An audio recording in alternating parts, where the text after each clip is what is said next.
In today's video, I'm going to teach you how to set up Zoho Mail. Setting up Zoho Mail is a straightforward process, and by the end of this tutorial, you'll be ready to start managing your emails efficiently and effectively with this powerful service. So let's dive right in and walk you through each step.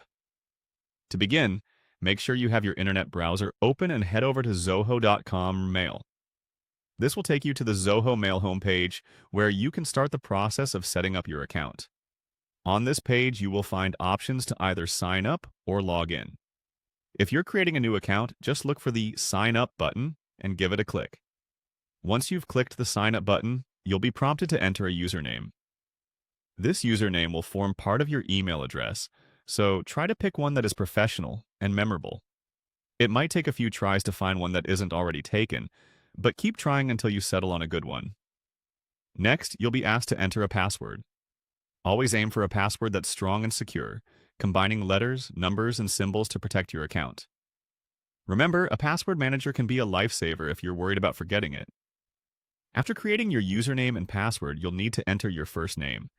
This will help personalize your account and is usually needed when someone wants to look you up using the email directory or when corresponding via email, so make sure you enter it correctly. Then proceed to the next field to input your last name. Just like the first name, your last name is essential for personalizing your account. Enter both names as you'd like them to appear on your outgoing emails and in your contacts lists. Now, it's time to enter your phone number. Zoho requires this for verification purposes and in case you need account recovery assistance later on. Type in your phone number accurately to avoid any issues in the future. Once you've entered your phone number, you'll need to re-enter it for confirmation. This step ensures you've provided the correct number, given its importance for authentication and security purposes. Before you can complete the sign-up process, you'll be prompted to review and agree to Zoho's terms of service. Take a moment to read through these terms, and once you're satisfied, tick the checkbox to indicate your agreement.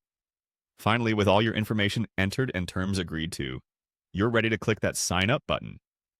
After doing so, congratulations, you now have a Zoho Mail account.